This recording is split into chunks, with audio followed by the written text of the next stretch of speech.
how have we not thought of this before? We should take bets at the beginning of the show if Gnome's going to crash during the show or not. Oh, what's the prize?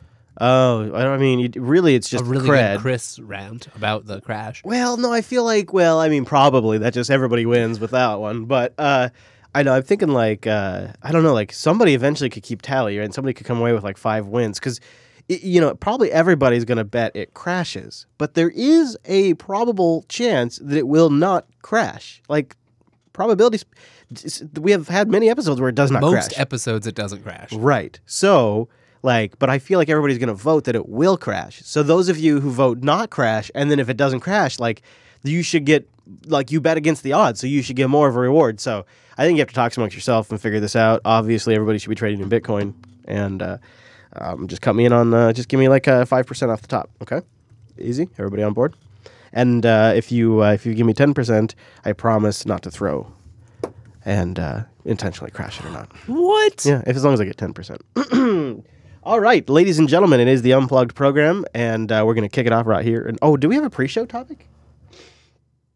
Not really. I thought there was something that you and I were consternating about just a minute ago.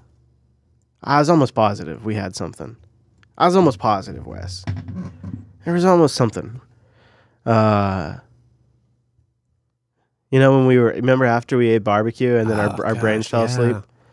We had barbecue, and then our brains fell asleep. And we probably don't want to start the show out with the YouTube shooter. Oh, man, he's going to be known as the YouTube shooter. You've just named him. Mm-hmm. That's totally what he'll be called, as the YouTube shooter.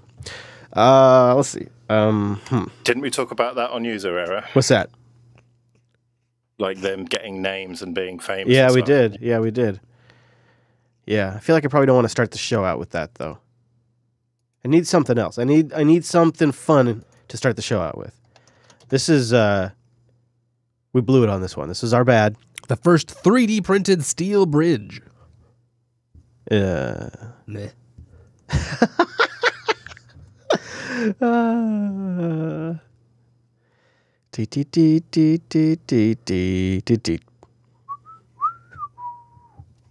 I'm taking suggestions now, too, from the chat room, if anybody wants to go over there.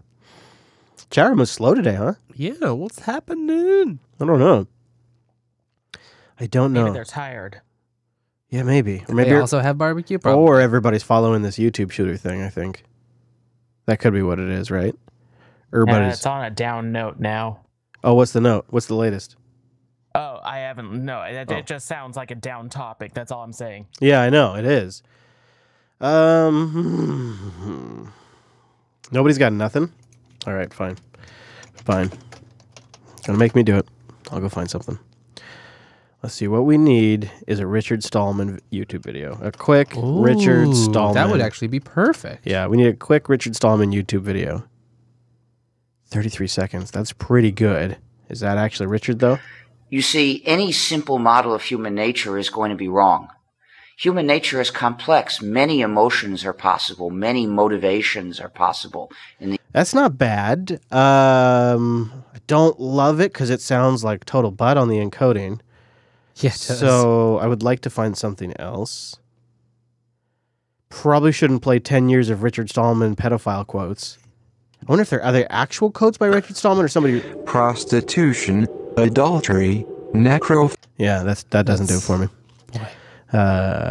Richard Stallman, 6 minutes. Richard Stallman slams Apple fanboys. Richard Stallman slams Ubuntu. Richard Stallman loses it. That could be interesting. Yeah.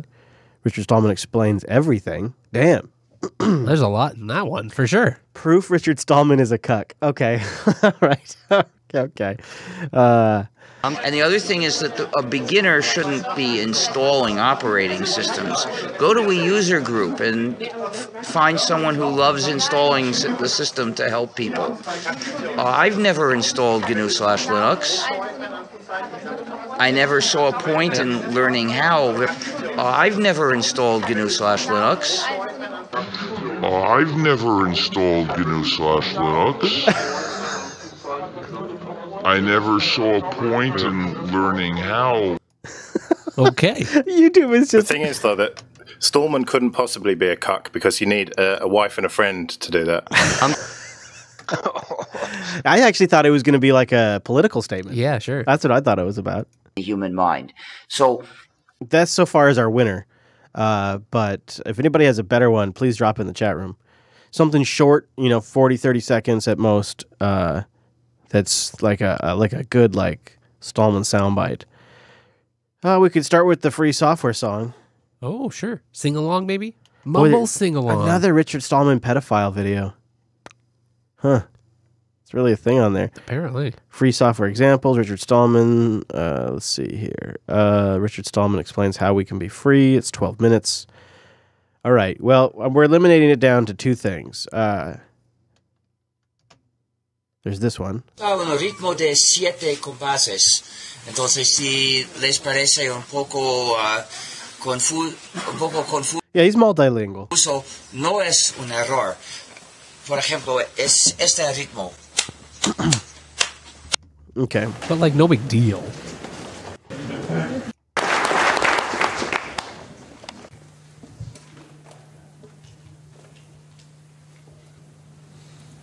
What's he doing? He's just futzing with himself. Please raise your hands if you cannot hear me. Okay, see, if I get laughter from all around the room, then I know the system is working. I'm pleased to welcome Richard Stallman as our speaker. Richard, or RMS, is a new project, something that we can do, and I'm sure that will... Out to be what? Tell us now, so Richard, please. Rob is particular. All right. Well, I think we're gonna have to play the other quote because all those suck. There's nobody there. There's got to be a hot market for somebody cutting up RMS quotes and putting them up on YouTube in 40-second chunks. Yeah. Yeah. Well, maybe the problem is that you're looking on YouTube, which a platform he doesn't support. So out of respect for his simple beliefs, model of human nature is going to be wrong. Human nature is complex. Okay, I'm gonna save that here in a second. We'll play that. But my Plasma desktop's all broken. Where's producer Michael? I want to blame him. I'm having massive Plasma desktop issues today. Massive. Actually, they're not massive, but they are annoying. So it'd be nice to sound complain. like a broken record. Oh my God! Are you seriously gonna say XFCE? You bastard! You bastard! Well, I know. You might be right. God damn it! But it's just I feel like at that point, I've just lost. It's like I've just given in. Come to the XFCE side. It just feels like such a. I don't know the way. Weren't we put. just in Flexbox last week? Yeah, that's true. I don't know. For some reason, it feels like an ultimate admission of Linux failure or something. If I have to do that, maybe if I can't get any, it's just. How about we just straight up just run OBS from X, no other system? I just didn't really like it the last time I used it. Maybe I would like it this time. So maybe it'd be different. It's possible. Maybe I should give it a go. Or we could all do Wimpy a favor and use Mate. Yeah, I have issues with. I have these same kind of weird stability issues. It's like this. One of the reasons why I have to do it here on this studio machine, even though it's kind of like the most risky machine to do it on. The thing is it's where it always breaks is right here, and if I don't run it for weeks, right here, it's always fine. It's just kind of a bummer. I just was really into Plasma, and I just want it to be fine, and I'm sure it will be. And every time I bring up anything like this, what I get is, oh well, it's because of the NVIDIA proprietary driver. Which, okay, maybe that's true. I don't know. But you want stability, right? You want something that's going to be rock solid and isn't going to change. Well, XFCE hasn't changed for about 10 years, and that's why I use it. Well, because it's rock solid and never changes. I do kind of want something modern getting new features, though, that has a good roadmap and a long-term trajectory and that kind of stuff. Well, I think they've ported the panel to GTK3. Wow.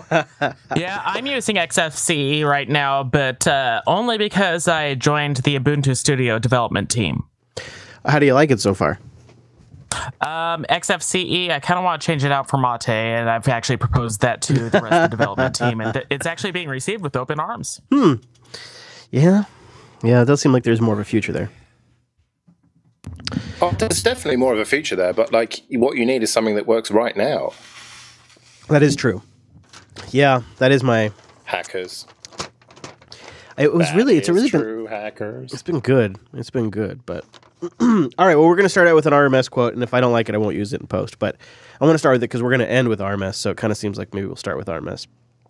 I figured we'd brand associate as positive Richard Stallman, since Late Night Linux is now officially the Anti-Free Software Foundation Anti-RMS podcast. I think that's appropriate, yeah. Anti-copyleft, anti-GNU. Yeah. Although Wes and I were listening to Late Night Linux. We didn't get all the way through it yet, though. But we were listening after we got done with TechSnap today. Pairs well with barbecue. It does. We ate it with barbecue, and we listened to Late Night Linux. Yeah, big changes happening. Yeah, for sure. Although I think long term it's going to be good stuff, and exciting. Yeah, it should be. It's always kind of nice. Hopefully.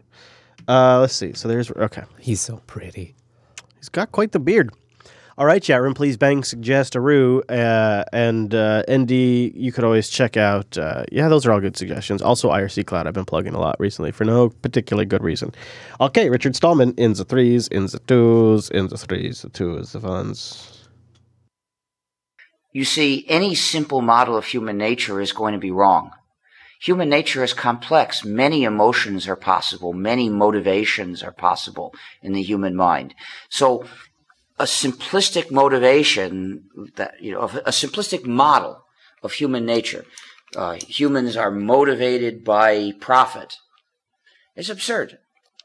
I'm not denying that motivation exists, but they are denying all the others. This is Linux Unplugged, episode 243.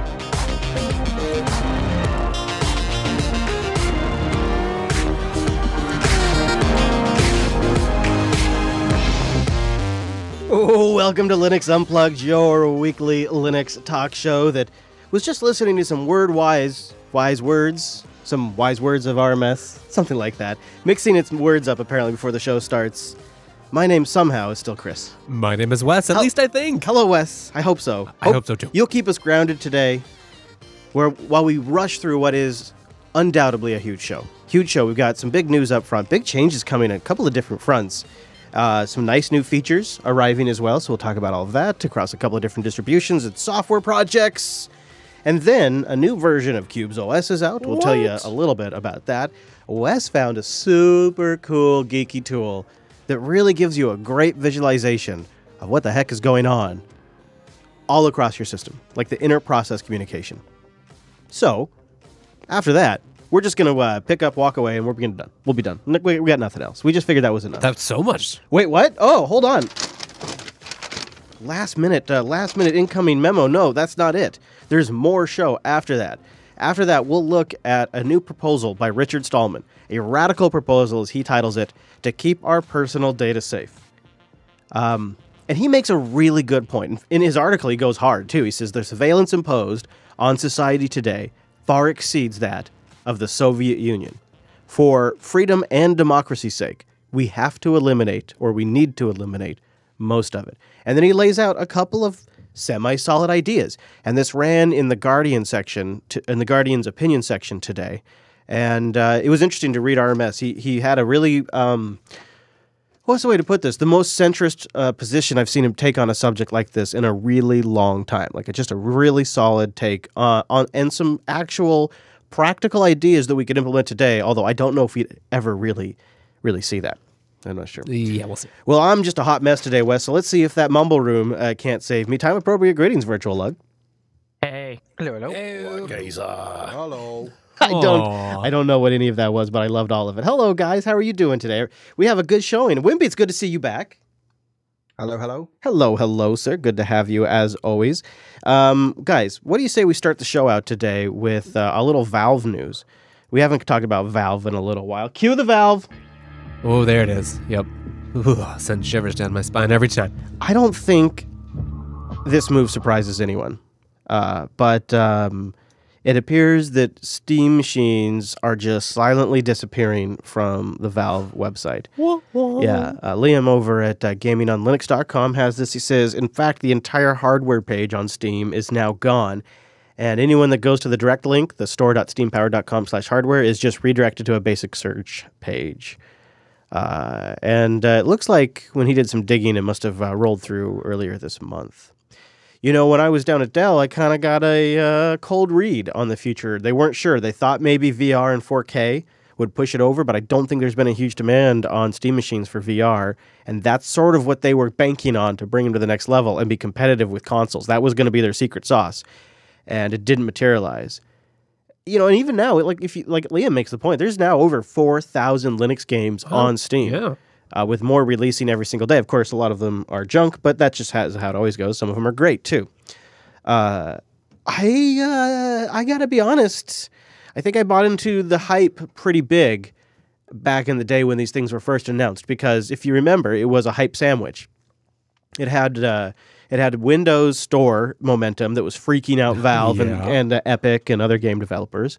And then you had the whole layer, the tasty layer of the Steam client getting developed and created for Linux. And then the finish at the bottom there was the nice savory fact that then they were going to ship purpose-built hardware to run Steam, and they were going to create their own Linux distribution.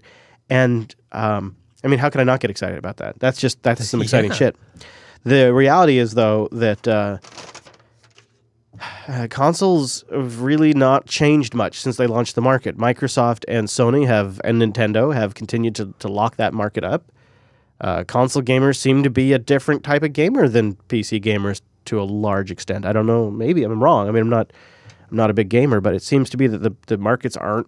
Maybe there's not a big crossover there. Right, and there hasn't been a huge amount of radical change either. That would naturally lead to a new contender coming in.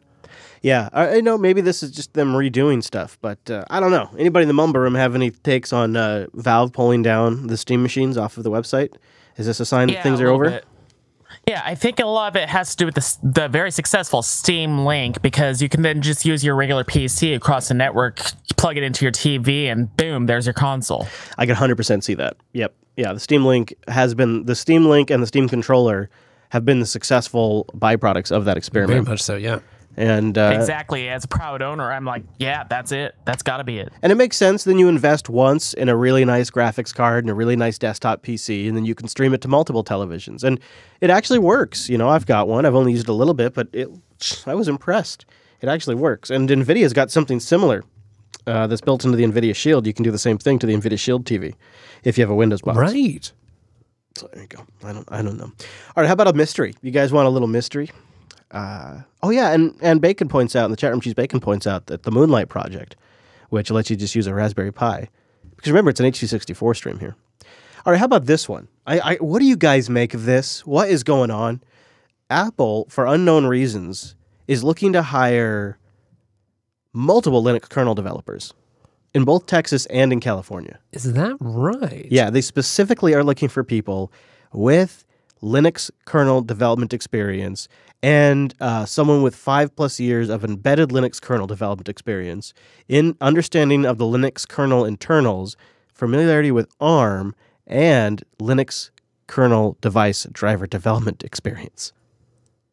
Odd. In Cupertino and in Texas, in Tejas. I'm not sure. I don't know, where is there? It doesn't say what town in Tejas, but Austin. Yeah. What is that about? So it doesn't necessarily seem like it seems device oriented or something in the embedded space, if not, not their server. Like, if server stuff maybe would make more sense. Yeah. But this. It's just weird that when it's paired at that same time, those rumors going around that they're switching CPUs, they're going to ARM. But if you're in the Austin area or the Cupertino area, you might want to get a gig because they, probably pay pretty decent, and could just be for building custom systems in their data centers. It could be. Could be. ARM embedded. Yeah. And so I did a little digging to see if this is the first time they've ever done this, and it is not. It is not. This has been going on. I found 2 other job postings this year where they were looking for potential employees with Linux development experience. And everything from Linux file systems was one of the requirements, familiarity with Linux file systems. And it could just be that they are looking to make their products better.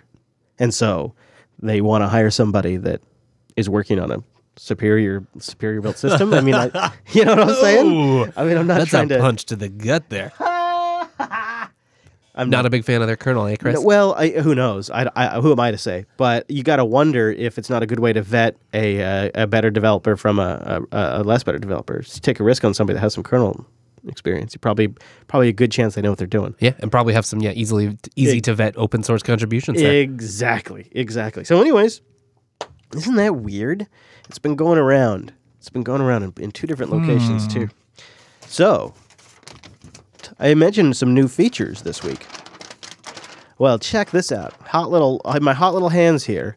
I have some notes about a new release of Snappy, which supports NVIDIA drivers, and it will be shipping in Ubuntu 18.04 LTS. Apparently, this is all part of Snap 2.32.2, which is available for download now and runs on all Snappy-enabled GNU/Linux distributions. Now, I could sit here and tell you about it, but I probably would be doing a disservice when we could just ask Mr. Wimpy kind of the details about this. But Wimpy, if I'm grokking this story, it looks like snapped applications can now take advantage of the binary NVIDIA driver for full acceleration, and maybe even CUDA. I don't know how deep it goes, but what's the details?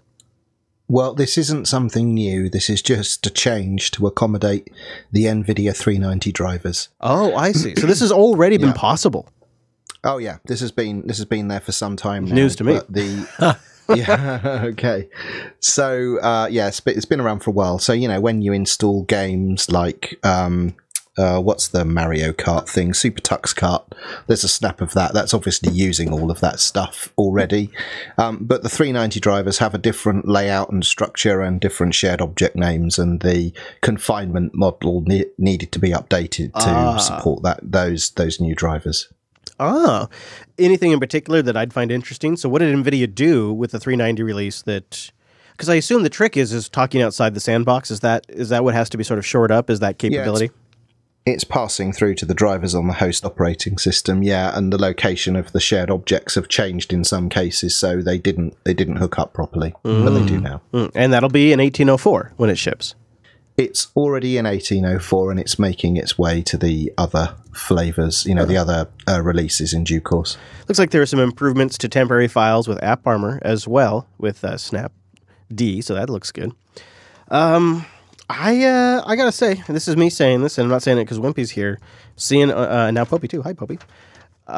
Seeing a lot of good pickups of snaps. It feels like momentum. Mm-hmm. Flatpak's got some pickups this week too, but I really feel like snaps have maintained a pretty strong trajectory. Hey, Chris. Yes, sir. While you're on that trip, I've got a great snap for you. Oh yeah, tell me about it. CoinTop. Snap install CoinTop. All right, you will totally love this. This is completely up your alley. You will love this. We'll do it live. Snap install CoinTop and then just run CoinTop. All right, I'm snap installing right now. It's an HTOP style interface to cryptocurrency. I knew you were going to say that. I love it. I already love it so much. That's great. And of course, you would be the person to know about this snap. I know this is an area that you. Look I have my finger on the pulse of this, of course. Yes. Yeah, this is Popey is your go-to guy for cryptocurrency. As always, and all of your VR inquiries should come to me. Guys, this is so cool. All right, everybody, go snap install CoinTop, because the part that really sells it for me is the ticker graph along the top. When you can generate a graph like that on a command line application, that deserves an install. You put in some love there. So gives you the top 13, at least in how many I can fit. I suppose if I were to make my just page down, left and right. There you go. Up and down. There you go. Oh yeah, there we go. And the letters at the top of the columns will sort the columns and all that. It's brilliant. Nano coin, huh? Interesting. Wow, there's more coins these days than I would know what to do with. That is a great app. That is, thanks. A little bonus app pick there from Mr. Popey. Appreciate that. I guess what I thought was a great development for snaps is just business as usual and keeping things moving along, and which is also good. It's good not to have those kinds of things break. Well, while we're talking about really cool apps, Wes found LSOF2 Graph Viz. Now, LSOF, as you know, lists all of the open files on your Linux rig, and that's cool. But what if you could graph it all? And it looks so neat. I did it here on my Plasma Neon box, and it's really cool. Like, I actually forgot that I had Postgres running, so you can see if you ran it on yours, you'd see all the different processes and which ones are communicating to which over like a loop back adapter. You can see that systemd literally has its hooks into like a bajillion things. It's really kind of intense.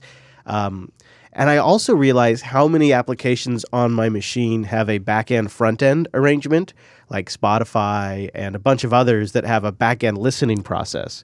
And it visualizes those links between those processes. Yeah, it's a fascinating look that, I mean, you can obviously piece together through various other options, but especially maybe if you're interrogating a system you're not too familiar with or you're trying to do an audit, this is a helpful overview. Yeah, it was, well, I guess, oh yeah, Postgres. I forgot I did that before a show one time. And you have to have Lua installed, and you have to have GraphViz installed. And if you're on 1604 and you install Lua 5.3, the package maintainer didn't set up a symbolic link, so you have to symbolically link user bin Lua 5.3 to user bin Lua. But once you do those things, it generates a nice, pretty graph for you. It sure does. And we'll have a link in the show notes if you want to see that. New show notes too. Got to mention this. I got to be better about this because I'm still getting tweets from people. They don't know. They don't know that we have LinuxUnplugged.com now. Ooh, yeah, that's Linux, so shiny. Yeah, if you go to LinuxUnplugged.com/243, you get links to anything, any apps we talked about, anything like that. Just Linux Unplugged. I'm doing it right now. You can do it with me. LinuxUnplugged.com/243. Boom. Of course, as we do this show, it's not posted yet, but after it's posted, it'll be live. That's the new website. A new RSS feed there too. LinuxUnplugged.com/RSS if you want to plug that in your podcast catcher of choice. And if you've got one of those podcast catchers that supports chapter markers, check those out too. And you know, while I'm talking about chapter markers, I'll give a plug to a user error this week. It's back, episode 47 with Noah, myself, and Joe's on there. Joe Resington joins us for, I thought, a particularly good episode of the user error program. Also with chapter markers. Boom. Boom. Got the chapter markers everywhere. So if you got a podcast catcher that supports them, go take advantage of that. Let's take a moment and let's thank Ting for sponsoring the Unplugged program. Linux.ting.com. You know, I could tell you about Ting, but it's been a while since we've heard from Kyra. So let's have Kyra do it. What do you say? You want to do it? All right, Kyra, tell me about Ting. Ting keeps rates simple. We don't make you pick a plan. Instead, you just use your phone as you normally would. How much you use determines how much you pay each month. You can have as many devices as you want on one account. That's good, because when you use more, you pay less per minute, message, or megabyte of data. Your usage, plus $6 per active device on your account, plus taxes, is your monthly bill. Simple. That's what we mean when we say mobile. That makes sense. Yeah, it's better than unlimited because you have to pay a lot of money for unlimited, but with Ting, you just pay for what you use. $6 a month, your minutes, your messages, and your megabytes. Nationwide coverage, CDMA and GSM. No contracts, no agreements, no early termination fees, none of that, plus great customer service. Those are all the extra things I like to mention that she couldn't fit into that jazzy tune. But check it out, linux.ting.com. It'll take $25 off a device, or if you just want to bring one that's compatible, because they do have the two networks, so check their BYOD page, then they'll give you $25 in service credit. Linux.ting.com. And a big thank you to Ting for sponsoring the Unplugged program. Linux.ting.com. So there's just one story that's gotten a lot of attention this week, and it's a total non-story. So we're gonna razz it here a little bit. We're gonna take a piss, I believe, as our friends from across the pond would say. Hey, hello, Dan. I'm glad you made it because guess what? A Juno progress update is our next story. So I'm glad you could make it into the show today, Mr. Foray. Yeah. So let's talk about this. Let's talk about this hype story though. The Linux kernel is cutting its code size by 500,000 lines of code by dropping support for old CPU architectures. And I know a lot of you did your ears perk up and go, does that mean 32-bit? Does that mean 32-bit? Does that mean PowerPC? What does that mean? No, it's nothing like that. It's like these crazy ones like METTEG, MN1030, Backflin. There's a Chris CPU architecture. Oh, don't cut that one. They're gonna. And the Unicord 32, it's gone. Also, Hexagon architectures are out, but their maintainers are trying to step up their contributions, so they may keep it. But they say killing off support for these different architectures that aren't really used anymore is beneficial for lots of reasons. Number one, it'll reduce the attack surface of the kernel. And it also just reduces the damn size of the kernel, which is particularly nice. And although many of us have fond memories of working on these old systems, it is time to move on. And out with the old, in with the new. Got to get all those new ARM processor and phone supports in there after all. Yeah, it looks like that'll be about a little under 2.5% reduction. So no kidding. It's not too bad. Did you just do a little quick math over there? Quick math. I heard you quick mathing it over there. You're on a roll today. Wes also spun up a server app pick we're going to be talking about later in the show. During the intro of the show, I think you spun that up. You maniac. All right, so Daniel Foray from Elementary OS is here, and his timing is great because I want to talk about the slow and steady march towards Juno. Now, Juno is the next release of Elementary OS, which will be based on 1804 LTS of Ubuntu, and lots of new things are coming. We've been kind of covering this as it gets here, and a new post went up. And you guys have a feature that I'll say is inspired by Unity that was one of the best new user Unity features. So why don't we start there, Dan? Yeah, so a couple of the things we've been looking at with this release especially is kind of user feedback and figuring out what do people feel like is missing, or what are people saying that maybe Elementary OS can't do right now, and kind of showing them how they can do it. And so this is, I think, one of the great ways that Unity showed them how you can use keyboard shortcuts there. And so we said, hey, this is a great idea. Let's implement it. So you mash down the super key, essentially, and if you hold it long enough, a pop-up comes up with an overview of the keyboard shortcuts that the end user might want to cycle through a window or switch workspaces or take a screenshot or even zoom an application in. And but then you guys went further than that. You can also remap what that super key goes to, yeah? Like you can change the mash behavior. Yeah, so we set that up because we know that people have different expectations of what they want the super key to be. So we figured, the first try, we're going to have it pop up the keyboard shortcuts to show them, this is what we set it up as default. But then you have a quick shortcut that'll put you right into shortcut settings, and you can have it show instead the applications menu, or you can just have it do nothing if it's getting in your way. Looks like, while we're talking about system settings, the Bluetooth menu got reworked quite a bit. New device discovery seems a little different. And is this essentially moving away from like the GNOME tools and rolling your own Bluetooth stuff here with the management aspect? Right. So one of the things that we have to kind of work with in a new release is changes that upstreams have made. And the GNOME Bluetooth wizard has actually been deprecated upstream for a really long time. And so we've kind of finally moved away from that and have more of our own tools. Wow. It looks nice and clean, as it always does. It almost goes without saying these days that it always looks nice and clean. Okay. Thanks. So the one thing that I wasn't clear on is you guys have GeoClue, a GeoClue API that developers that are creating applications for Elementary OS can use to ascertain the user's location, and that's controllable by the end user. So what's new with Juno? Because that's already existed, correct? Right. So we had the GeoClue API in before, but there were some big problems. One was that we didn't have any documentation available for it on Voladoc. Another was that you had to ship a custom vAPI file with your app to actually use it. So that was kind of inconvenient, and you have to know how to do that. And then another big issue we had is there was no real incentive for developers or users to care about this API because they had no kind of control or interaction with it.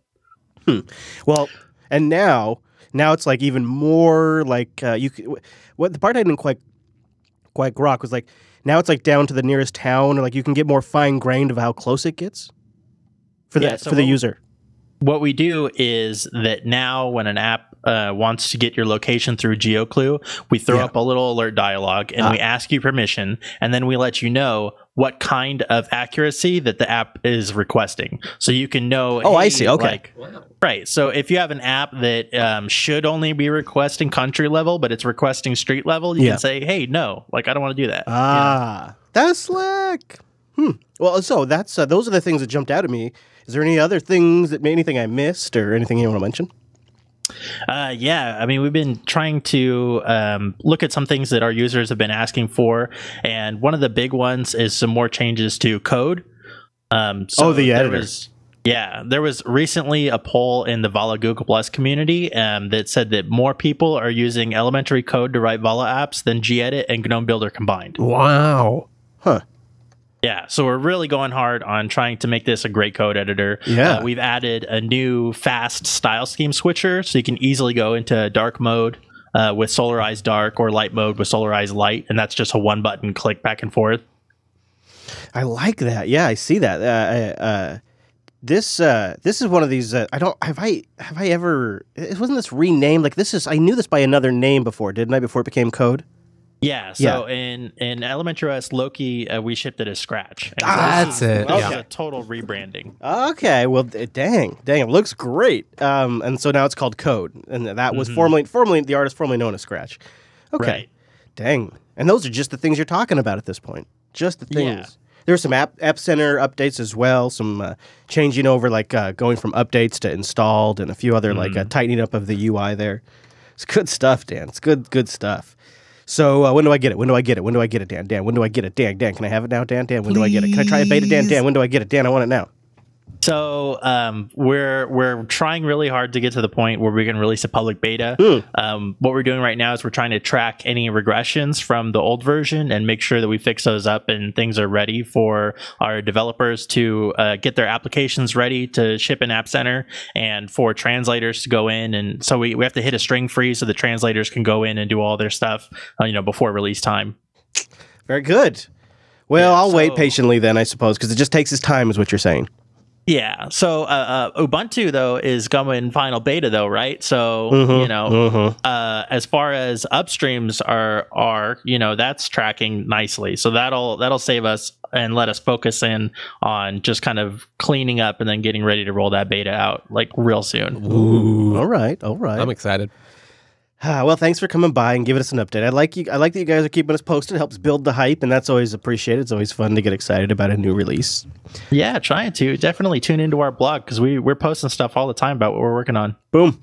We'll have a link to that in the show notes as well. How about just a quick shout out to the GnuCash project, because I don't think we've ever mentioned them on the show, and they just reached a major milestone.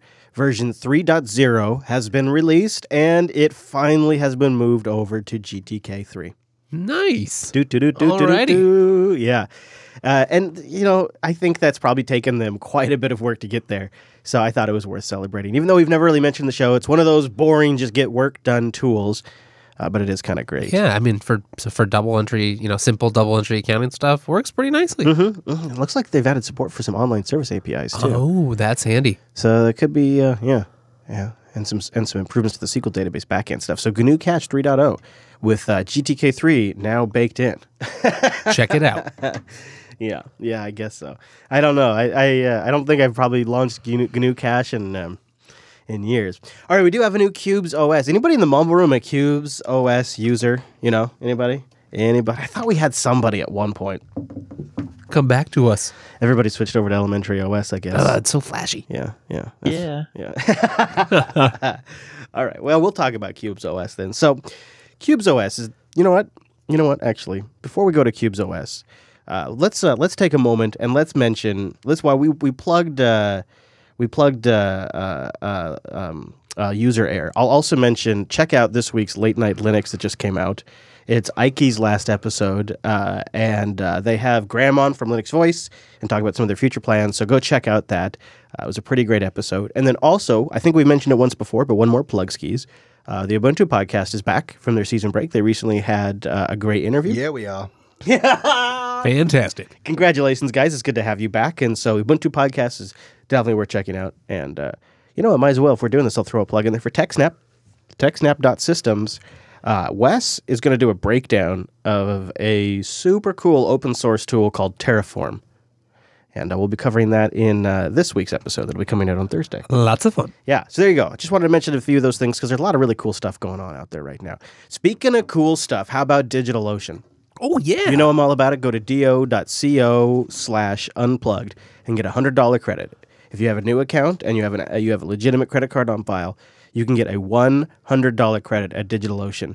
This is secure, reliable, predictable pricing, super easy, infrastructure at scale, And they now have flexible droplets. You can mix and match the resources that are most appropriate for your application. do.co/action. You know, I've told you so much about DigitalOcean. Wouldn't it be good? Wouldn't it be good to hear from somebody else, Wes, for once? Please. DigitalOcean's cloud computing platform was designed with simplicity in mind, giving development teams the ability to easily manage infrastructure. That's why thousands of businesses around the world are building, deploying, and scaling their applications faster and more efficiently on DigitalOcean. Using our simple control panel or API, you and your team can seamlessly go from deploying to scaling highly available web, mobile, PaaS, DBaaS, or machine learning applications. In just a matter of seconds, quickly set up one to thousands of virtual machines, easily secure servers and enable performance monitoring, and effortlessly attach more storage. Plus, you'll always know exactly what you'll be paying every month with a predictable flat pricing structure across all global data center regions. By using DigitalOcean, you'll get the infrastructure experience that development teams love with the features your business needs. Sign up for DigitalOcean today and experience simplicity at scale. Oh, do.co/unplugged. do.co/unplugged. I don't know, Wes. All of a sudden I decided to make it a theme. I'd have other people do the ad read this week. It's way easier. And there's less of a chance that you will mispronounce something. Why didn't I? So it's the best of both worlds, really. Why didn't I think of it before? Fair enough. All right, so back to Qubes OS. That was a fun diversion. You know, sometimes you got to pet the dog. You know? Sure thing. Sometimes keep him happy. Yeah. Qubes OS 4.0 is out after nearly 2 years in development, countless hours of testing. You and I did mention it recently. It's got a new admin API, a brand new core stack, fully virtualized VMs for enhanced security, multiple flexible disposable VM templates that can be spun up immediately, a brand new RPC policy system, a powerful new VM volume manager that makes it easy to keep different VMs on external drives. That's super cool. Says, hey, get this drive, plug it in, let's go. New template system and a rewritten command line interface. That's like a lot of stuff. And I think the virtualization changes stuff has been huge in this version of Qubes OS. So big congratulations to Qubes OS for the brand new release. I don't really, like I know that the Purism laptops are going to be shipping based on with Qubes OS. I don't personally have a use for it yet, but it is very cool. The idea is that you run everything in its own isolated VM. So you have a web browser VM, you have a chat VM, you have an IRC VM. Like you have all these VMs on your system, and there is some resource sharing they do, so it's not like it's massively right. But the idea is that then everything has its own independent stack, and then as long as your virtualizer is secure, then your applications are isolated and secure. It's like containers. Who needs that, right? Yeah, we already have virtual machines. And it's interesting to watch Qubes sort of respond in now a container world, because Qubes has been around for a long time, since before Docker was really, a common idea. And so they've sort of had to watch the market move around them a little bit, and they've had to adapt to that. And I think this release reflects that. Yeah, it's impressive that, despite, I certainly don't use it very, very much either, though this is making me want to give it a spin one of these upcoming weeks. They have a lot of momentum going for themselves and making constant improvements. Yep, exactly. And we're going to talk a little bit about Richard Stallman's post here in a bit. And I think maybe we could revisit that then. Oh, yeah. That security kind of stuff. But yeah, maybe one of these days, Wes. Maybe one of these days. We're avoiding the whole challenges thing for a while. One of these days, we could do like a Qubes OS week or something. Oh, that could be fun. Especially if we could run it on our laptops. Mm-hmm. But we both put it on the laptop, and we work out of that for a week. See what it's like. Really get an appreciation for that workflow. Would it be doable? I wonder if people might be listening that do this all the time and might just think it's not that big of a deal. I don't know. Okay, well, let's do a little app pick here. It's kind of a server-side app pick, and it's something that Wes got set up, like I said, during the intro. I've been thinking a lot recently about Discord versus IRC. As some of you guys know, we did a poll in the show, and it was pretty much universally IRC that won.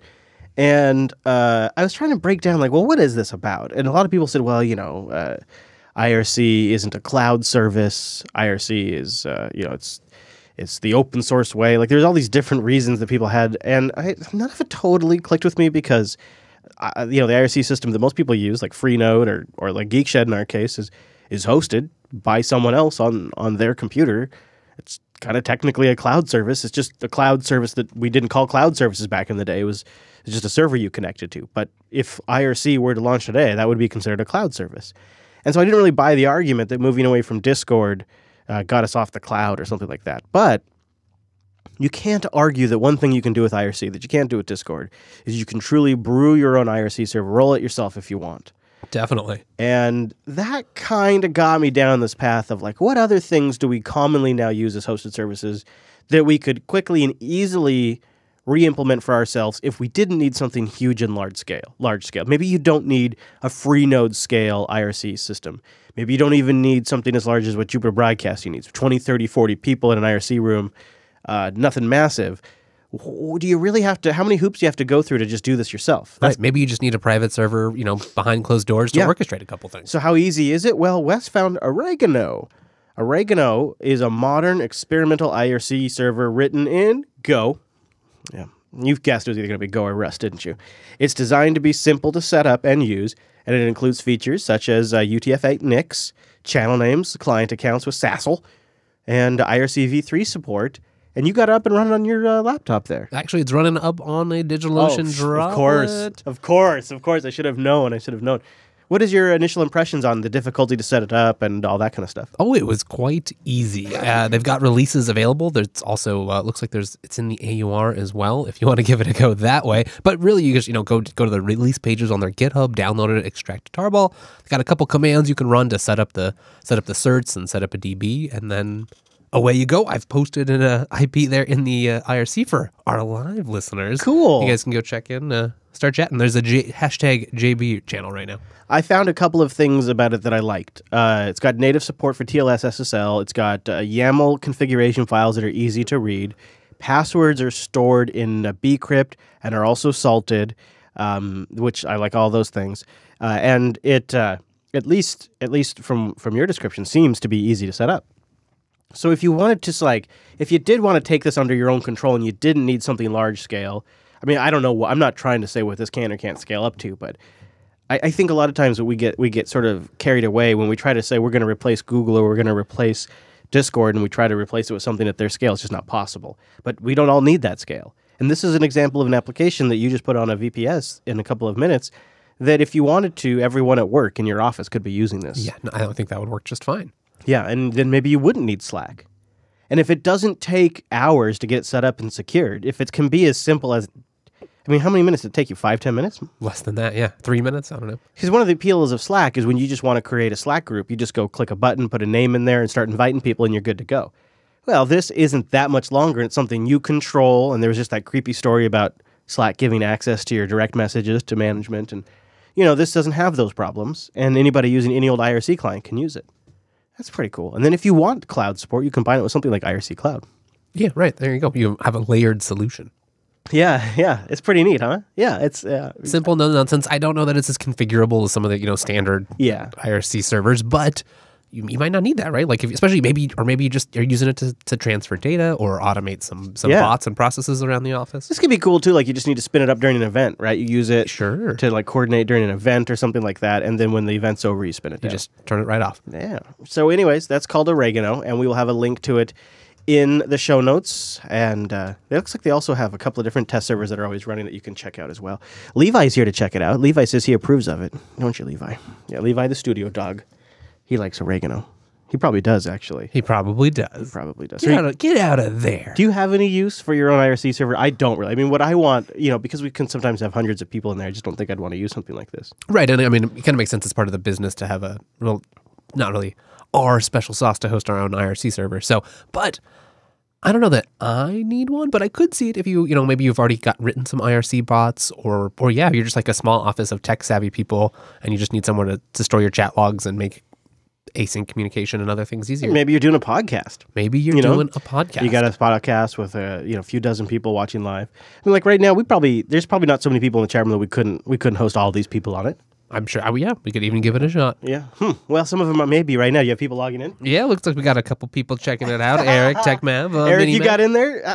I got in there. Yeah, nice. Sure did. Good. Have fun. That's nice. It's really fast. Yeah. Yeah, this is just running on the baseline DO droplet. So. Well, there you go. And now you're off to running your own infrastructure, Wes. You didn't even have to use Terraform. And I did not. One. Yeah. Well, that's pretty cool. If you have any other kind of like really nice self-hosted services that, it's something that we haven't really talked a lot about before because we've done the Nextcloud thing. We've done all that. But I could also see this being helpful maybe if you're just trying to learn like to write an IRC implementation or something. You want something to either see the source or just hack against locally, running it there, writing your client to attach to. That could be easy too. Yeah. Let us know what else you've been self-hosting or would like to see us attempt. Go to linuxunplug.com/contact and put it in there. Because I think it's not that like we have to be all like anti-hosted services, but I think that if we can opt to use something like this from time to time, it sort of forces the rest of the industry, the software ecosystem, to still support it. So I'm always a big fan of that. And we're going to get into Richard Stallman. This is kind of a good segue actually. He wrote a post over at The Guardian, and he calls it a radical proposal to keep your personal data safe. And he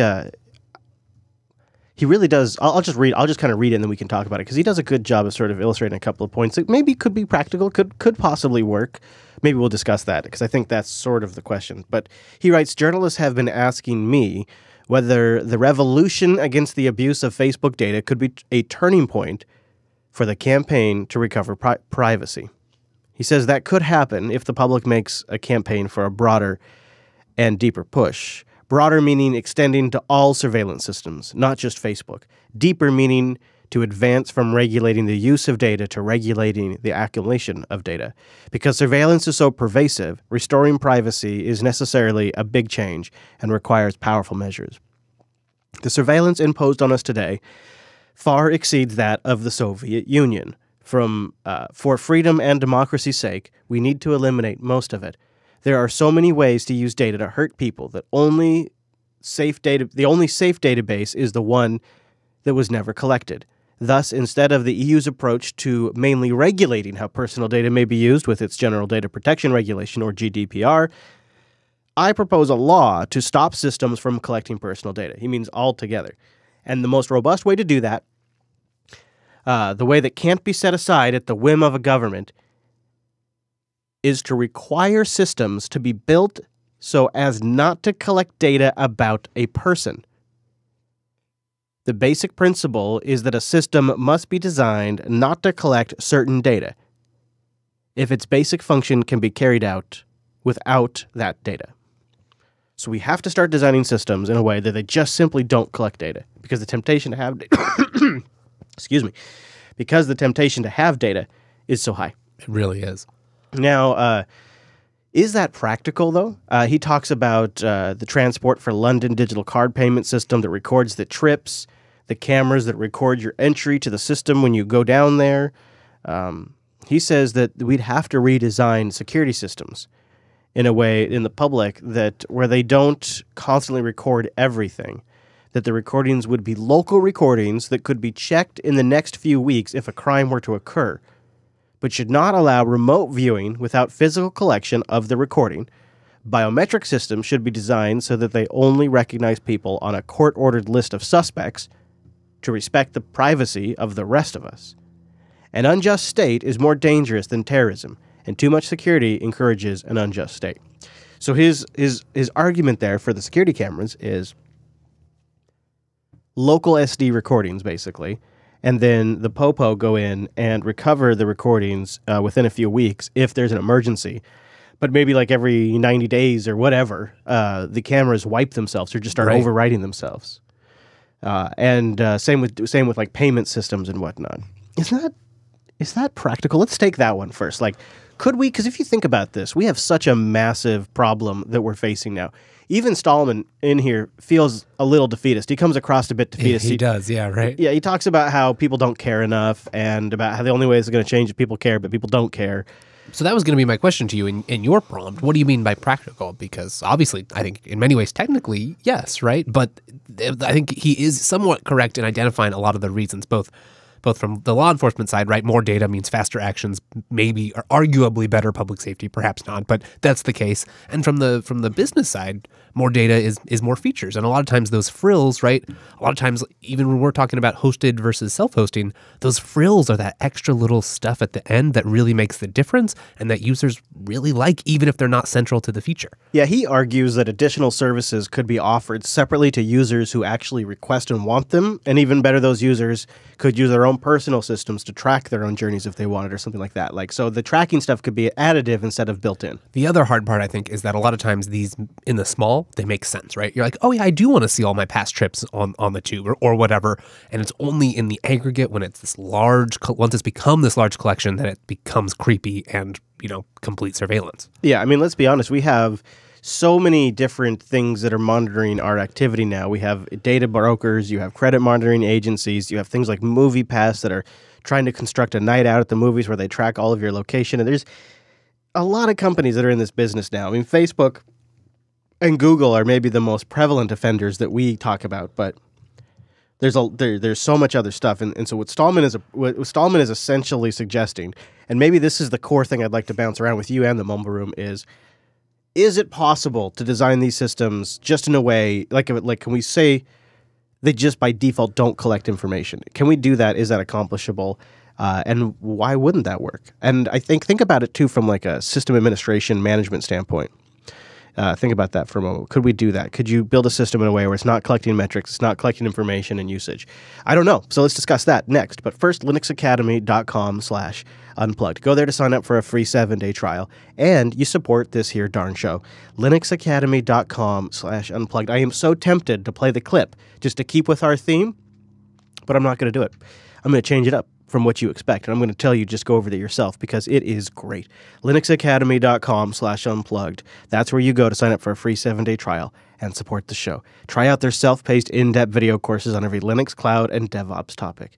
They have a course scheduler to work with you if you're busy, and they have Learning Paths, which are a series of courses and content that's been planned by their instructors for a specific career track. That's awesome. And then you combine that when you're ready to go get your certs. They have practice quizzes to help sort of get you ready, and they have courses that are created specifically to prepare you for those exams, and flashcards which are forked by the community to help you study. So it's a system to help you get through this. It's exactly the kind of support I could have used. And then the thing that really benefits for somebody like me is these hands-on labs. They spin these servers up. It doesn't matter what you're learning. You pick the distribution with your courseware. The courseware matches it. The virtual machine, they'll spin them up. They even have some systems for AWS when you're learning that. And they have all kinds of great resources available to you, including study guides, lesson audio, personal notebooks that you can take with you offline, iOS and Android apps. Why not quiz yourself? And they have added offline support on the iOS and Android app for the quizzes. And you can cache the lessons. Ooh, yeah. That's perfect for travel or just taking a break at the beach. And if you really get stuck, they got real humans that can help you. Full-time human beings that can answer your questions. linuxacademy.com/unplugged. linuxacademy.com/unplugged. Go there to support the show, and a big thank you to Linux Academy for sponsoring the Unplugged program. So I was thinking about this.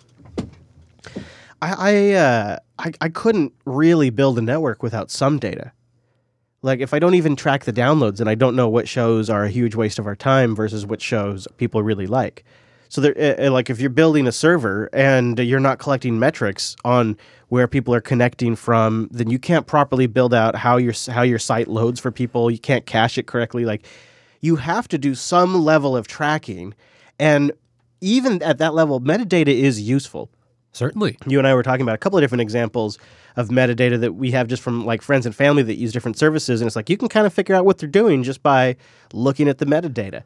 And I definitely wish Stallman was right here, but it just doesn't seem possible. It just doesn't seem, it seems like we've gone too far down that route. You could technically do it, but there's not enough motivation to pull it off. Do you think I'm wrong? Well, I wish you were more wrong. I mean, I think in an alternate universe, it all seems possible. It seems like it could be within our reach, except it's going to be a lot of work, and it's going to because it's one of those like we can but should we questions, right. And that takes impulse control and principles that you apply on a daily basis, especially in the face of like profit-driven motives or other things. And that's where I think it breaks down. Do you think, okay, so I think maybe this could change if people started to really value what their personal information was worth. Like if a couple of things keep happening that make people understand the value of it. So Minimec suggests that perhaps it's an opt-in feature, but would people actually pay for that, Mini, or would they, if you don't offer to them for free, they're not going to bother? You know what I'm saying? Like I get the idea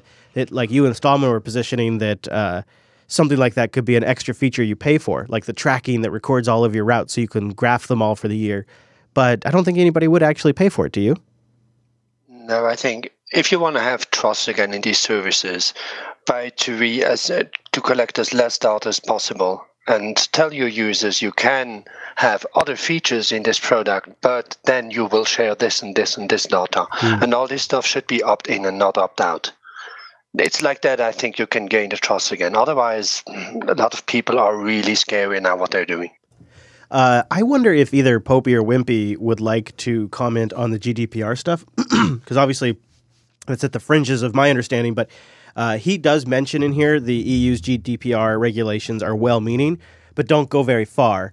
He says they won't deliver very much privacy because the rules are too relaxed. They permit collecting any data if it's somehow useful to the system, and it's easy to come up with any way to make a particular data useful for something, he says. The GDPR makes much of requiring users to give consent for the collection of their data, but it doesn't do much good. System designers have become experts at manufacturing consent. Does either one of you have a thought on GDPR and his take that it doesn't go far enough, it doesn't do enough, it doesn't really solve this problem? I would love to offer some erudite insight into that, but I've accidentally started playing Bomb Jack using MAME. Good for you. Yes, respect. Fine, that's fine. That means that's a lot more fun, probably.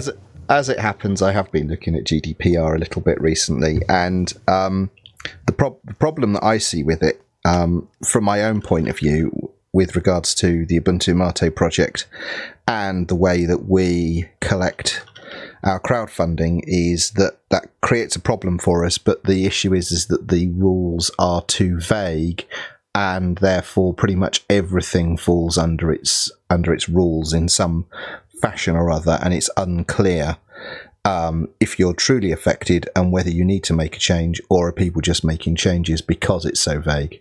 That has been my take on it too. I did a little bit of looking into it for Tech Talk today, and that I was really surprised at the language when I actually got my hands on it. It just seemed like you could interpret that in a lot of different ways, and maybe that's what Stallman is trying to get at here. He says that we just have to stop surveillance before it even begins to prevent this, and I think that ship's already sailed, unfortunately, and that's why I think he's a little defeatist. Like, I think some part of him must know it's too late. It's, Right. And like maybe there are opportunities to choose some services if more services and things spring up that do claim at least to have those principles. But there are so many, like with cameras, like things that governments use, there's so many little areas that often are ignored by the public. It's hard to see there being a lot of scrutiny or impetus to make changes there. He does give a plug, though, for their one-click cashment payment. GNU Taler, T-A-L-E-R? Taler? I don't know. Probably not Taler. It's a electronic payment system under development that they hope to make operational this year, and they're pretty jazzed about it. So he gives it a plug in the Guardian article there. I have not actually played with. I have heard of it before. It looks like they've got a snazzier site now. So that's the first step. Yeah, that is. I don't know. I read this and I think, boy, good idea. The problem is that it just doesn't scale. Like his idea for local storage and cameras, that doesn't scale. It simply is. There's too many cameras now, and there's too few people to monitor them, and it's too late. This ship's already sailed. I wonder if is there time? Can this abate some potential AI machine learning problems? We're only getting started in the creep factors possible in that technology. Can we forestall some developments? Yeah, well, is there something you can individually do is what I was thinking about. Like, what if you just became an international man of mystery or woman intentionally? Like we talked about this before, but like you start using VPNs regularly. You start using GPG all the time. You maybe use different names for different sites. You use different containers in Firefox to create different identities. Or live CDs only. Yeah, like maybe you start behaving like somebody who is trying to cover their tracks a little bit, so that way it just becomes normal. And then the more of us who do it, it's just the norm. Like there's, oh yeah, that's just what technology people do. Oh, those techies, they're always using all that security. Right. We've seen things like some devices that try to VPN as a router at the edge or funnel you through Tor. Mm-hmm. Yeah. So if you did those things, then that would mitigate tracking. And I saw this hat. I saw this hat that blocks face recognition. I wonder if we could find it.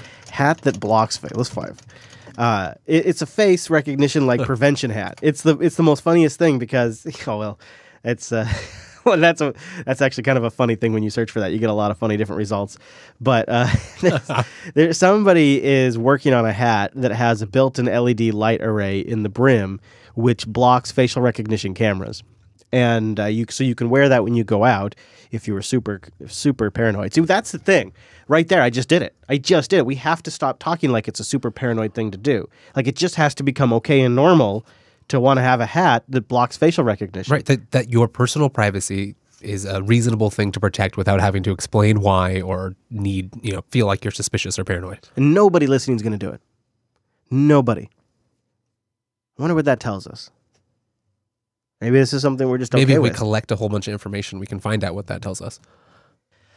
Yeah, I think it tells us the scale of economies with technology and the momentum there is so strong that this is happening. That we're now capable of having machines that are capable of analyzing images. We can have them monitor multiple video feeds at the same time, and that capability is just beginning. It's just going to get more advanced. It's here. And we've all known it. Anybody that's been in technology for years has known this is coming. We've all known this is coming. Yes. It's so obvious because the machines are getting better and better with machine vision and all of that. So I guess the next conversation we need to be having and should already be having is, what do we change about society and society's understanding of technology to make sure that this is properly stewarded so that people can be good shepherds of this stuff? Is that possible, or is that pie in the sky? It is pie in the sky. It seems possible. It seems like that could be a track that we could head down, but because nobody in here, I don't believe anybody in the mumble room, I don't believe probably anyone listening is going to start wearing a hat to block facial recognition, is going to start using VPNs all the time, is going to use GPG. Maybe those things are maybes, but it's going to be such a minority of the audience that does it. It could literally be down to you could fit them on, you could count them with one hand. How many people in our audience? Let alone popular culture. And how do you get that movement to start? Sure, there's lots of people concerned about Facebook, it's not going to happen. We just don't have that level of skill or interest. And there's just so many new devices coming online all the time that track your activity, that generate metadata, that even just, I covered an article that was looking at they put a packet with consent, they put a packet capture at the router and just looked at the data generated by smart appliances like smart plugs and the Alexa and that stuff. And they were able to get a pretty good idea of what was going on in the household. Right? So that's all. It's happened already. Yep. It's happened. And people still want those features, right? Just think about how many people, even in our audience, are still hooked on Google services, because it turns out when they read all of your email with machines, it's nice, right? Or they when they know all of the calendar appointments you have, they can do clever things, and you like those things. Yeah, I'm taking the kids on spring break a road trip over the weekend, and in my Google Now cards is a card for here's the things to do in that town, and I'm like, wow. It read my email, figured out that I booked a campsite, and then generated a card of the highlights of what to do in that town without me ever prompting for a single thing. I don't know if, good or bad. It's just interesting that it can do that. So we're there. So that's why I think we have to talk about the good stewardship stuff a little bit. And maybe really we can't possibly come up with a solution here, but maybe we can come up with a way to start the conversation. I don't know. Right. Sets of principles, and then maybe eventual regulation or other steps so that these can be ingrained, right? How do we set up at least guardrails so that maybe some of these can still exist if you want them, but that we can be assured that some sort of privacy-centered policies are being followed on the back end? Pie in the sky stuff on this week's episode, Wes. I'm depressed now. It's being driven by corporations, right? So it's going to be difficult. But I guess we are their customers. And I think there have been cases in the past, right, where like consumer sentiment changed, and companies were forced to reflect on that. But it's a slow process, and I think also somewhat unpredictable. Yeah. I'll give, if anybody in the Mumble Room wants to give a final word on the idea of kind of what we do now that we're at this point with the Googles and the Facebooks and the Cambridge Analyticas and all of the other monitors out there, what is the next step that we can practically take? Does anybody have thoughts on that?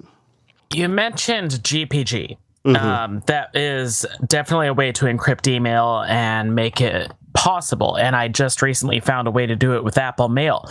Is anybody going to seek that out? No. Yeah. Unfortunately.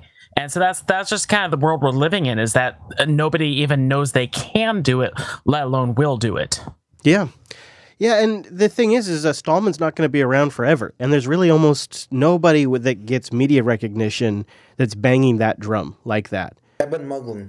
Yeah. Is the name. Well, and Edward, I could name a couple others. Edward Snowden has been also, making some public statements about Qubes OS, for example, has been promoted by Edward Snowden. So there's others, but, it's a handful of people, don't you think, Dar? I think it's a handful of people, but you don't really want many people to do this. See, Stallman is an issue sometimes because of his other political views. Eben Moglen seems to be the most balanced person so far in terms of being to the positions of Stallman, because Stallman is usually a little bit of the extreme to kind of make that contrast to the middle ground that most people actually live in. Eben Moglen is kind of more towards spending that side, but actually still reaches the people of the middle ground. Edward Snowden, he's always going to have that reputation of the past of what he has done. Yeah. And then you have to think, he still uses, the proprietary product still. He says Apple is good and things like that. That's not really the message for a foundation like that. So Stallman's solution for privacy, is build the systems not to collect the data to begin with. But my counter to that was we're so far past that. So what do you do now, Dar? So what do you do now at this point? Now that it's already there. Everybody's already monitoring. There's thousands of cameras in cities, in any modern city now. So now what? So I think that the point we got ourselves in is the one that things like Freedom Box matter more. It's a project that intends to be this device that you sit in front of your router, so all of your traffic goes through it, kind of does its fix before it gets to the real network, and it happens. You make phones that follow the same principles. It's not connected to your modem at all times. And you keep doing this and actually making people care. And eventually, when it comes to the CCTV cameras and everything, which is the part we can do the least, it becomes less of a thing, because usually CCTV cameras are way worse because they have so much other data on you already, right? So they can then say, oh, yes, we're spotting these also other behavior. But if there's just a footage of you going somewhere, there's no other notions of your blog post, it's kind of irrelevant most of the time. It's public information like anyone would have seen you. It does seem like, though, as long as we're connecting out to services that track us, there's only so much we can do. Yes, right. If you're connecting to Facebook still, or Twitter, or Slack, or Google, you think not? Let's imagine the Freedom Box scenario, right?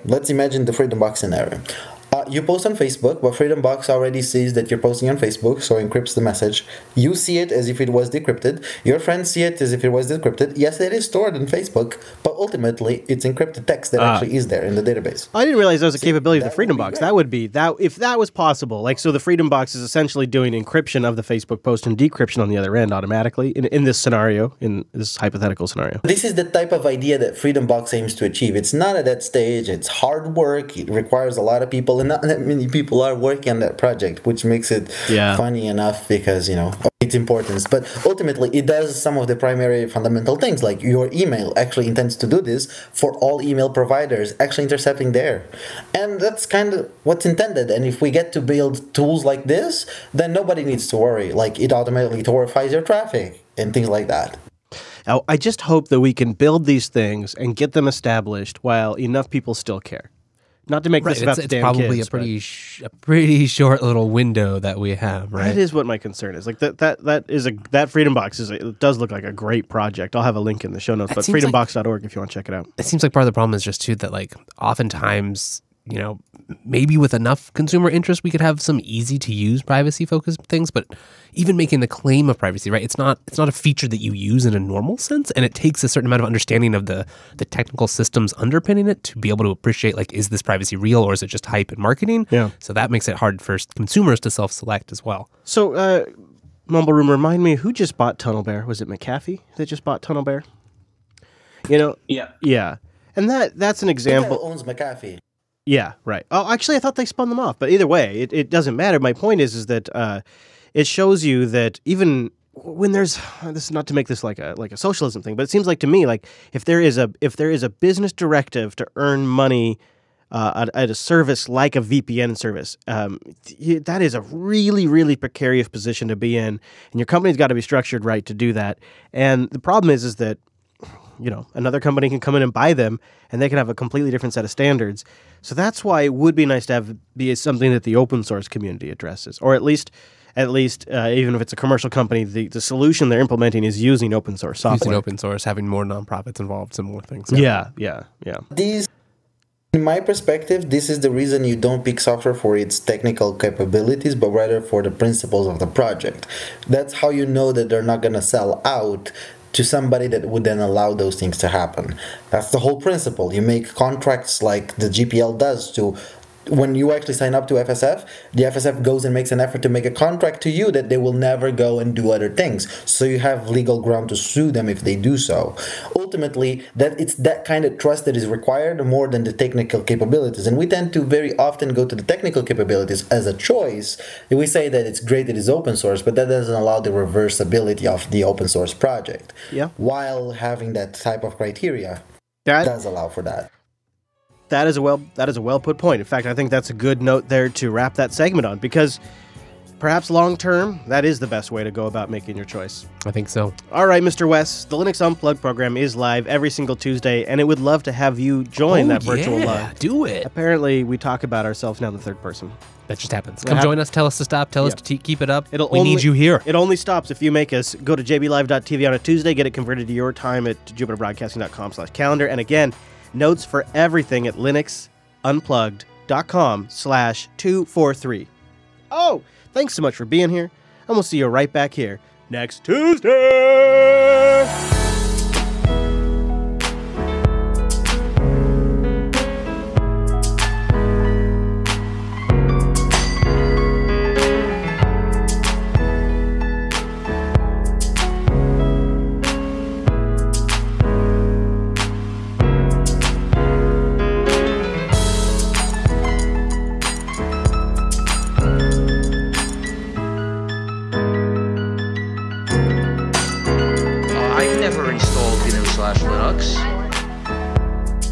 All right. We name this thing, and then we get out of here. Amazing. Good job, everybody. I know it was kind of an awkward, somber episode with that shooting going down. Yeah, it's true. That's weird. Has anybody seen any update? Is the YouTube shooting? Listen, we were busy. Yeah, we were. That's some pretty serious stuff. Okay? Yeah, I don't... I saw something about a woman with a self-inflicted gunshot wound, so that's all I've heard. Okay. Yeah, I'll keep an eye out. Anyways, let's pick our title. Yeah, it's just heartbreaking when that kind of stuff happens, really. So hopefully everybody at YouTube is okay, including some people that we know that work there. So yeah, our thoughts are with them. All right, jbtitles.com. Yeah, Dar, I think that was a good point. I'm glad we were able to end it on that. Yeah, definitely. And Dan, thank you very much for making it. That made beautiful. That made that segment much better, as always. So I appreciate you. Thank you, too, to everybody else for making it. Good to have all you guys here. You guys are the tops. The Stallman Directive, not too bad. No, not bad at all. Plundered privacy booty. The code of code is code. 404 Stallman not found. Clouds of participation or IRC. Yeah, you have to look at it yourselves. That's difficult. My brain isn't working too good today. Yeah, it is. It's busted, Wes. I've used all my brain. I have to take the rest of the week off. I think you should. I've used all my brain. Everyone buffer. hang tight. Yeah. We'll be back next week. Yeah. All done. Just put reruns on, see if anyone notices. Yeah, we'll just go back and we'll play episode 43 in place of episode 243 and see if anybody even notices. You could all. Well, you know what? Let's go see what we were talking about 200 episodes ago. I wonder if we can find that. You think we can? All right, you guys go boat while I go see what we decide for us. We can't title this. No. My brain is way. Hey, there's loads of noise in the mumble room. I can't hear a word. Who is that? Sorry. Who is that? Linux Unplugged. Let's see. I don't have that noise. What noise? I don't hear any noise. No, neither. Oh, good. Maybe it's just maybe. Let's see. Episode.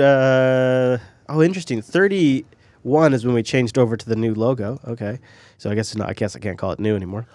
Let's see. The standard logo. 43. Mint 7, fresh or stagnant. Oh, interesting. Wow. Yeah. What was the verdict? Well, I have a feeling I would say stale, but Hey, Chris. Yes, sir. Have you got a tremendous amount of spare time today? Not particularly, but I got to edit this here. But no, that's fine. Well, that's mysterious, though. Yeah, that's so mysterious. That's super mysterious, though. You're leaving me hanging. You're just letting that dangle. Well, I'll let you choose whether to do this or not.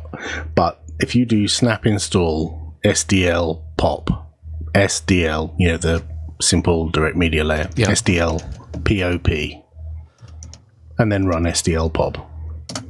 Let's give this a go. It's not my fault if you lose the rest of your day. Noted. Yeah, that's fair. Yes, that is a good disclaimer. We're going to give it a go.